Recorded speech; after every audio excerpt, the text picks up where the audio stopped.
Well, I bet you weren't expecting this. And if you happen to be, well, you shouldn't have because I wasn't expecting this. Now, if someone's watching this in the future and it's through the playlist and you're just like, wait, what the hell are you talking about?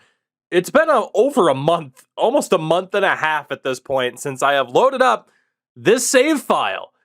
NHL 23 at launch was a disaster. And I'm not saying it's perfect now by any means because it is not.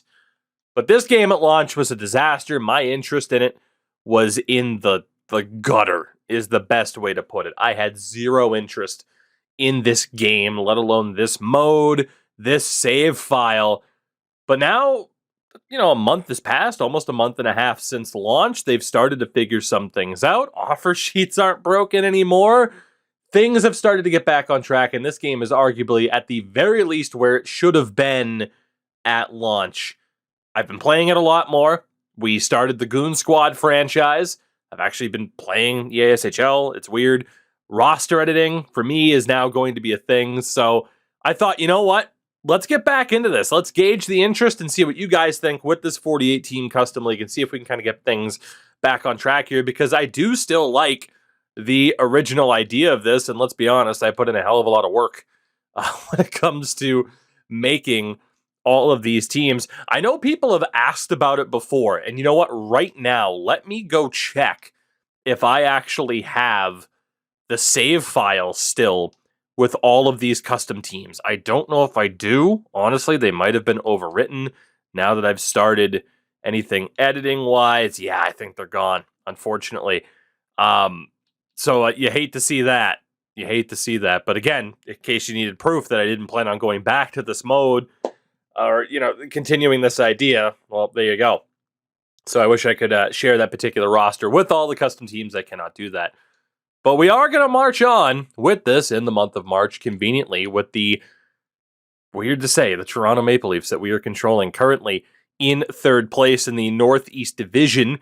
In the Eastern Conference in general, though, again, with the rule change, it's the top 8 that make the playoffs. Ottawa on 95 points. We only have 90 with the 3 points for a win rule. So we do have our work cut out for us down the stretch. And again, a reminder of what this team looks like. We did take the slow and steady approach with this roster in terms of trying to develop talent for the most part. Obviously, Jack Hughes is our number one center, but the likes of Casper and Eklund and so many others, Matthew Savoia is our third line center. I am going to pretty much leave the lines as they were. I'm going to trust my prior self in that regard. And goaltending-wise, we certainly have nothing else left to do there. But I'm going to trust my old self and just choose to believe that we're on the right path here. And if we make the playoffs, cool. And if we don't, then hey, we do still have the significantly younger team that we are trying to build around these 47 other teams that we're competing with.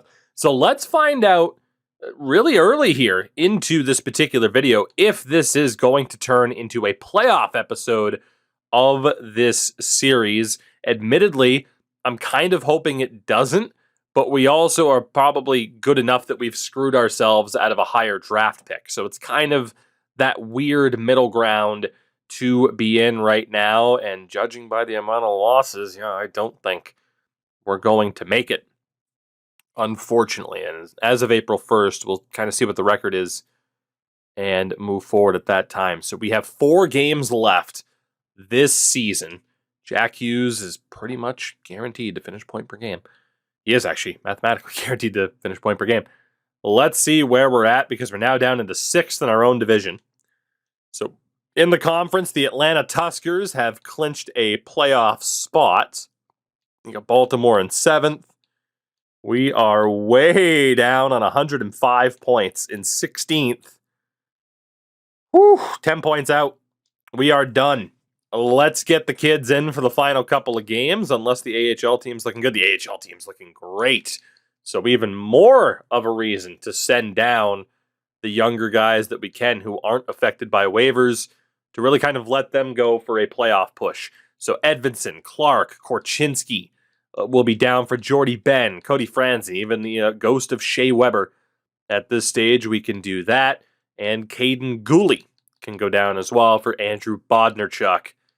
And just to make sure, Kyle Comiskey can get the call up there too, so that he's good to go. Right-hand side, nobody to send down. Left-hand side, Dylan Gunther, Tyler Boucher can be dropped for Louis Eriksson and Nigel Dawes. And for our centers, wow. So everyone but Hughes and Soderberg.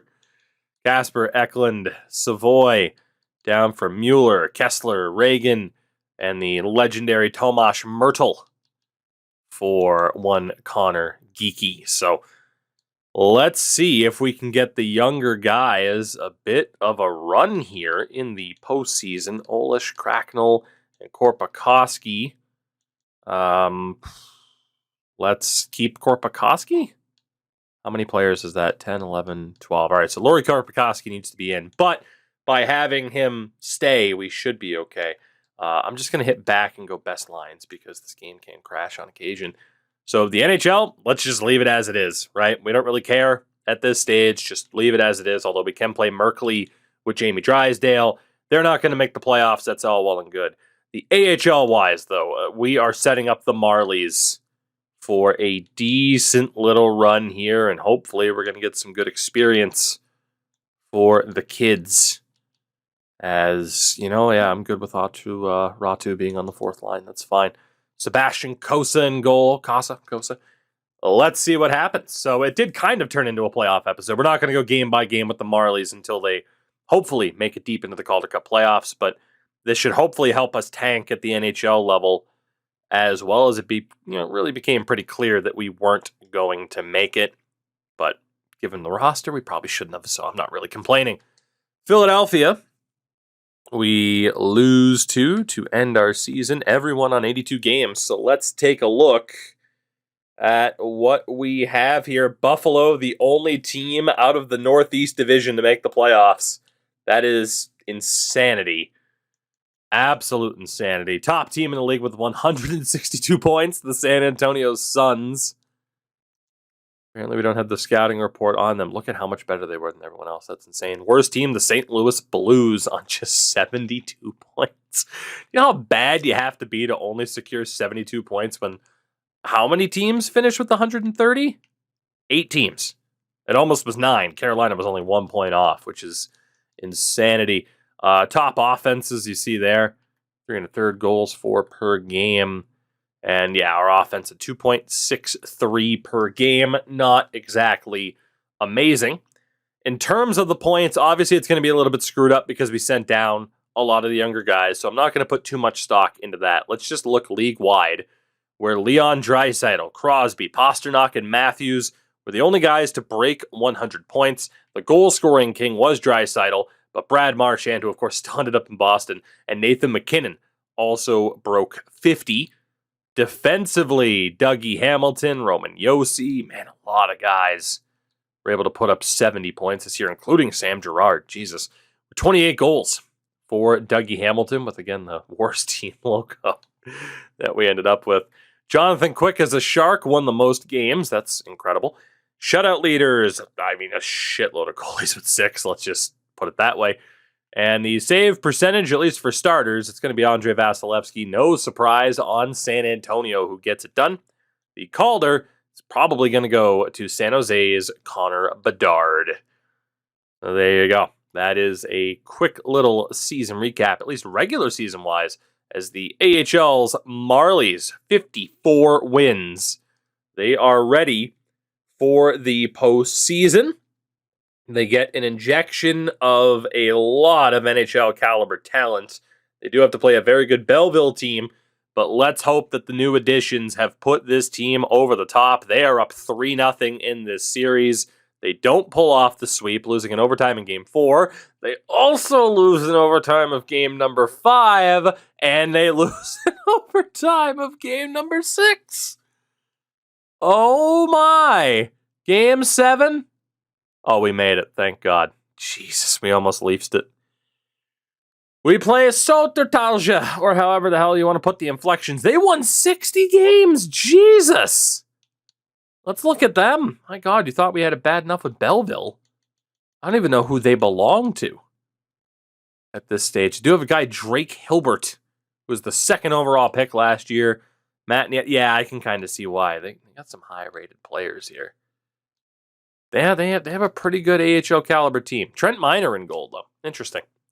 Not that he's terrible, but it's not like he's a crazy high-rated guy. We lose game 1, 5-2. We win game 2. Game 3, another win. Game 4, all right, we're at 2 apiece here. Game 5 is a loss. Game 6, and we are out. Disappointing. Pretty disappointing. That team wasn't bad, but multiple players above an 80 overall. You would have hoped that we would have been good enough to really kind of stack that team and make it. So you could argue a disappointing season for us really across the board, not just with the main NHL team kind of falling short, but with the AHL team as well. The San Jose Sharks end up winning the Stanley Cup this year. All it took was the league expanding. Oh my God, Jack Hughes. All it took was the league expanding to 48 teams. As again, this doesn't always show up in terms of what the playoff thing looks like. I'm sure most of you know that by now. But San Jose knocks off the number 1 seed Atlanta Tuskers, or at least they were the number 1 seed. At one point, they were the 2nd seed in the East. The Tuskers get it done. I do love the reseeding format, though, and being able to control that. Or the Tuskers get it done all the way to the final, where they lose to the Sharks in 5 games. And Vastaras end up beating the Ontario Reign in the final. So there you go. The champions for this year. Let's take a look at the Sharks, because obviously these rosters are a whole bunch of jumbled. But Kucherov, Victor Olofsson, kind of leading the way. Bedard, Connor Bedard. It's going to win a Calder and a Stanley Cup at the same time. Love to see it. Sam Girard, who of course we saw had an unbelievable season. And in goal, Jonathan Quick. I mean, man, you can really view Jonathan Quick as the MVP of this season. So the Sharks join the Vegas Golden Knights 2 seasons into this little deal here. Of course, we saw it. The Suns also fell short. Draisaitl wins the Art Ross as well as the Hart Trophy. The Norris goes to Dougie Hamilton. Pasternak wins the Bing. Bedard the Calder. Kucherov the Conn Smythe. Leonard in Baltimore is the Vezina winner. Bassey won the Jennings. Jack Adams to Atlanta's coach. Lindholm the Selke. Draisaitl the Ted Lindsay. And the Rocket Richard. In the AHL, Logan Shaw put up the most points. Andy Green was league MVP. Let's see, some general guys. Andy Green, also top defenseman. Joey Decord, top goaltender. And Joel Shellman, I believe it is. Or Joel Shellman. He played for the Sharks, as you can tell by the jersey. Won MVP of the playoffs. So still a very, very weird setup with all of the AHL teams. But hey, what are you going to do? So let's look ahead to the draft. Nashville wins the lottery. Oh, Lord. Where are we picking? Did I look right past us? We are 11th. My God, there's a lot of teams. We'll be picking 11th. That's not all that bad, given just how absurd the drafts are, as Eric Stahl and numerous others end up retiring. The league is going to change a lot over these first couple of seasons, just because of the sheer amount of players that are required for teams to actually fill out their rosters. So it's going to be a bit of a weird one. But let's go to this draft. We'll also check to see if anyone wants to trade their pick. St. Louis does at 3. So let's look at the class. And wow. Yeah, trading up's a good idea. Trading up is a very, very, very, very good idea. St. Louis, what would it take to move up to that 3rd overall pick? We do have a lot of young prospects that we could use to help make this happen. We also have some extra draft picks in line here. I mean, we have Ottinger, so you could argue, do we really need Sebastian Cossa? Ottinger's deal up at the same time as Cosa's. We're probably going to have to pick at that stage. Yeah, maybe now would be a good time to move on from Cossa. Defensively, we picked up Theo Lindstein, 6th overall last year. He's certainly not bad. There's Ryan Merkley, there's Gooley, Topi Niemela. There's a lot of defensemen in this mix. 2, 3, 4, 5, 6. We're going to have to make decisions here anyway. Damn. Who do we get rid of? Right-hand side, I mean, Josh Anderson's a good little cap whale for us. Honestly, Zion Niebeck's a 74 at 22 years old. He would be great if the Blues do have the type of players that we can just pick up and drop at the end of the year. What about Maggio? I mean, the 11th overall pick in Niebeck for the 3rd, I don't think that goes through, and it doesn't. We do have a little bit of time to keep chipping away at this. Dominic Bach, not a major player for us. There's this medium top 9 dude who does have Make It Snappy. I don't want to hold on to him for that reason. Lounsbury. Preston Lounsbury has some value. And there's Osland, Ratu. Obviously, if we can keep the younger guys for now until we know for sure who's the best option. Niebeck, Lounsbury, quite far off in terms of value. I need to stop being so cheap here. What about the Philadelphia 3rd? Yeah, it's going to take one of our better players. Which brings us to the defense. I want to keep Lindstein because of the abilities that can really help us secure +5. So honestly, Topi Niemela, certainly not bad. An actual Leafs prospect, of course. But based off of the age and the overall, maybe it's right for him to go. Or there's Caden Gooley, who has a hell of a shot. Or we go for Sebastian Cossa. I mean, it's him or Ottinger. 4 years from now, will he be an 87 overall? I don't know if he will be.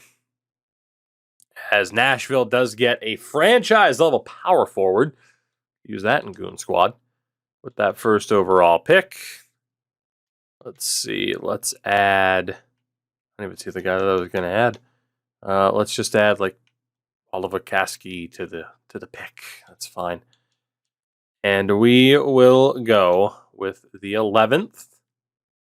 We will go with Sebastian Cossa, and we will go with Zion Niebeck. And see if that is enough. Where the hell was Niebeck at that point? There he is. Looked right at him.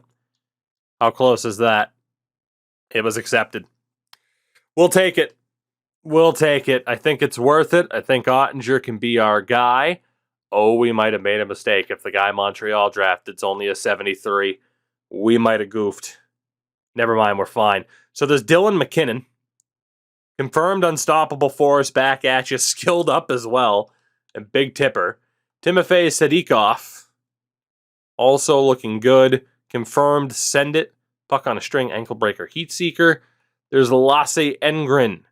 Whose grades are a little bit lower than the other guys. But he has close quarters. Skilled up. Big tipper. Crease crasher. Damn, just around the net. He's incredibly dangerous. And then there's Clark Caswell. His ratings are too low. He's 1 year out. Not bad for a 6th pick at all. But not what we're looking for. So it is going to be a center. It is going to be a center. The only guy with straight A's is Dylan McKinnon. And that is confirmed. So for that reason alone, McKinnon should be the guy. Prototypical power forward in the sense, but has skilled up. I mean, honestly, he's kind of like a Matthew or Brady Tkachuk at that stage. So let's go ahead and take the American Dylan McKinnon with the 3rd overall pick. Montreal, you goofed so badly.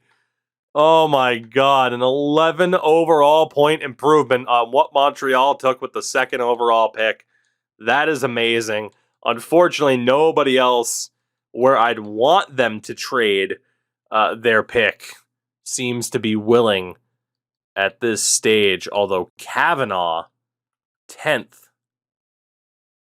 He's a project, but he has in reverse. Interesting. I don't believe Berkeley's an elite. You know, if we could trade for that 10th pick, I would be pretty damn happy. Let's talk to the Islanders about that 9th pick. I don't know if we'll be able to swing this, but it would be pretty nice. And yeah, look at McKinnon. That guy's a stud and a half. So I'm not willing to trade my 1st rounder next year, but this is where we could start making that call about kind of who is in and who isn't moving forward. And honestly, we might have to give up more than what I would care to. But since it is a defenseman that we're looking at, presumably 1, 2, 3, 4, could say 5 with Merkley, and then 6 with the guy that we're drafting. I do think, or no, it'd be 6 with Lindstein, right? So 1, 2, 3, 4, Lindstein, and this guy that we're keeping an eye on. Honestly, all 4 of these guys could go then because they won't have space. Lindstein won't be ready for a season or 2. But again, he has the advantage of having a built-in X factor, which is amazing for chemistry. These 4 guys, as crazy as it is, can be dealt in one foul swoop to bring in essentially the guy that's going to replace all of them. And in terms of draft picks, I'm going to safety net this bad boy just a little bit and see what the Islanders think. They said no to that. They also said no to that. First and a second, there it is. So we're making deals. We're making deals. Oh, and we're going to get an absolute steal here. Wow, taking McKinnon was unbelievable. Jesus, what a player. What a player. So no doubt, we take Mark Cavanaugh. He's a couple years away. Just means we'll have to find a temporary 6th defender. We take Mark Cavanaugh with this pick, 63 overall, medium elite, with in reverse, send it, off the rush, quick pick, and tape to tape. And this defense is more than established. The offense is more than established, knowing that Dylan McKinnon instantly becomes our new second-line center.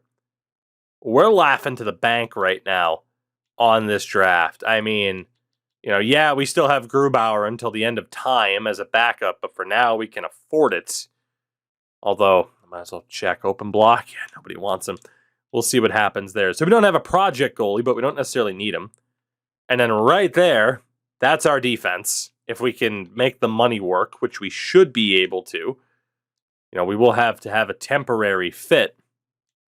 But right now, I'm feeling pretty good about this.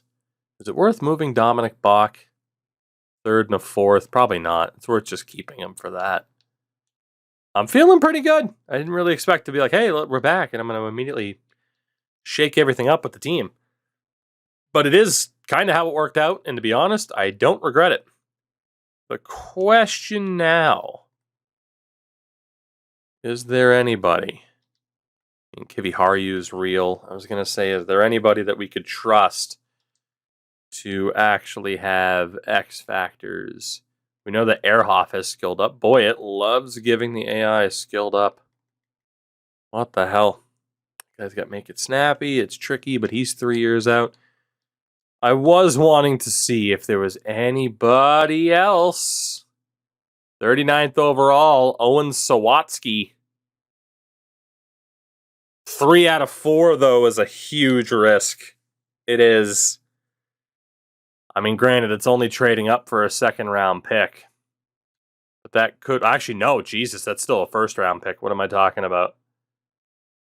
Yeah, I think we've done our damage in this particular draft, at least in the 1st round. Let's go ahead, sim to our pick, which is pick number 59, which is the 11th pick of the 2nd round. And let's see how crazy the quality might have dropped off at this stage. We have a confirmed low 6 that it wants me to take, and there's no chance in hell. That potential is terrible. So there is Winther in goal. No confirmed X factors, and later on is Sean Versey. No confirmed X factors, but we know for a fact is a medium elite. Based off of the amount of teams in the league, I should be able to get Versey later. There is Jeffrey Ryan, who would be a very big risk. They're confirmed low elite. There is not. We do have Steve Ramirez and Avery Knighty.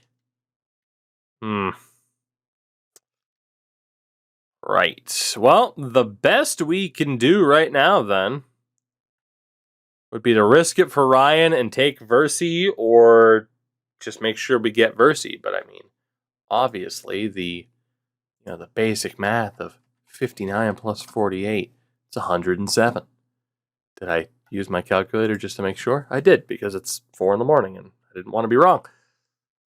I think he might be off the board before then. We're going to take Sean Versey now. Let's take this goaltender. We know he's a medium elite. 51 overall. No X factors, but hey, at least now we have a goalie that can potentially maybe rival Sebastian Cossa in terms of at least having an asset for the team.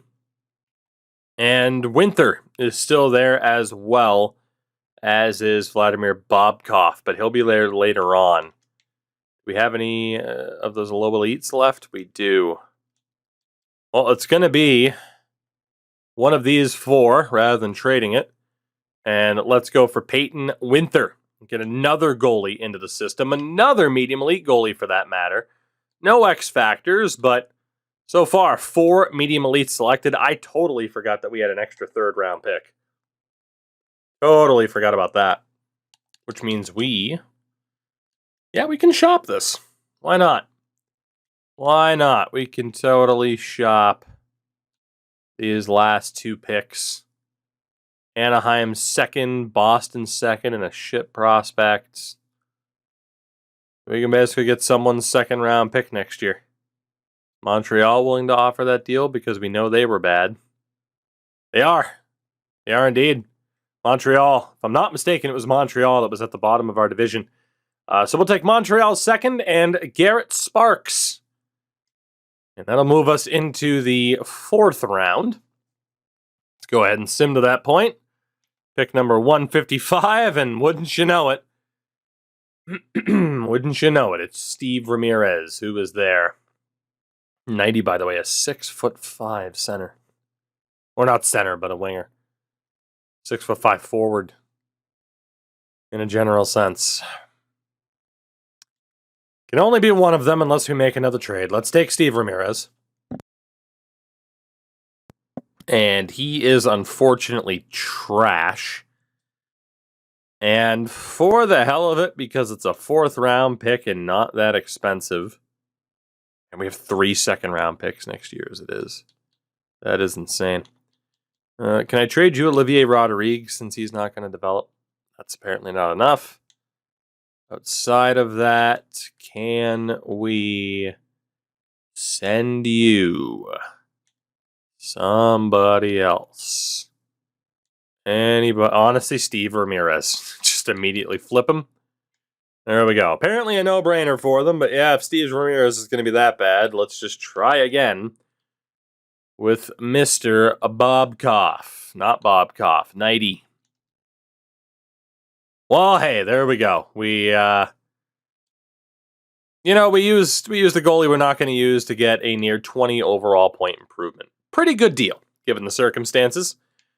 Round number 5. Let's take Bobkov here just to make sure that we get him. He is a medium bottom 6. Oh, no. In the 6th round. Who the hell knows, man? Who the hell knows? Let's take Yanni Pillman. There's no way you're going to be that good, Yanni, but let's just go for it. Yeah, low bottom 6.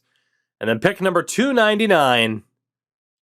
Going old school with the amount of rounds here. It's going to be Juha Suhonen, who is trash. All right, well, as expected, late round picks are definitely not going to be worth much, but yeah, we did some damage at the beginning of that draft. Very, very happy about that. Obviously, we're going to have the staff to worry about here. But for now, let's kind of get an outlook of what this team's going to be. Garrett Sparks can be dropped. That's perfectly fine. We can just bring in random AHL goalies. Winther could technically play at the AHL level, but would he benefit from it, or is it better to just wait for him? That's always the million-dollar question. Defensively, nobody major to re-sign. Kasky, Ben, Franzen, Bodnerchuk, they are all gone. Shea Weber's gone. So we're going to be able to just bring in some random dudes. Kavanaugh as well. That's the question. AHL or leave him? I'm leaning towards leave him. On the right-hand side, Cal Clutterbuck can go. You can find somebody random to replace him. Louis Eriksson could be on his way out. And at center, obviously, we will be signing McKinnon to his ELC. We have a lot of talent at center. We'll qualify Brad Lambert. Carl Soderberg can go. Peter Reagan's out. So yeah, for the most part, it's just where do we want to play a lot of these younger guys. We have a ton of cap space, nearly $48 million. And I mean, in terms of RFAs, it's just Brad Lambert that has to sign. We'll pretty much just sign him to what's the equivalent of an ELC. So he's good to go. We'll have to use free agency to kind of round out the roster. I'm sure free agency is going to be nuts at this stage. But all things considered, I mean, if you look there, that is what, 3, 4, 5, 6, 7, 8, 9. I mean, we nearly have a strong top 9. Boucher could be there. And then Mizak, Geeky, and Lambert. I mean, there's the 12. You know, we can get rid of someone like Josh Anderson to play Atu Ratu if he develops. I think we just continue to prioritize our super young players and fill out the roster from there. It's just a matter of kind of how it plays out. That said, I'm going to leave it at that. I want to get your feedback on this one. If you enjoyed it, hey, let me know, and we will continue on with this to kind of offset the Goon Squad series that is going on. Hopefully, you guys enjoyed this one after a break. Back from the dead, the Toronto Maple Leafs.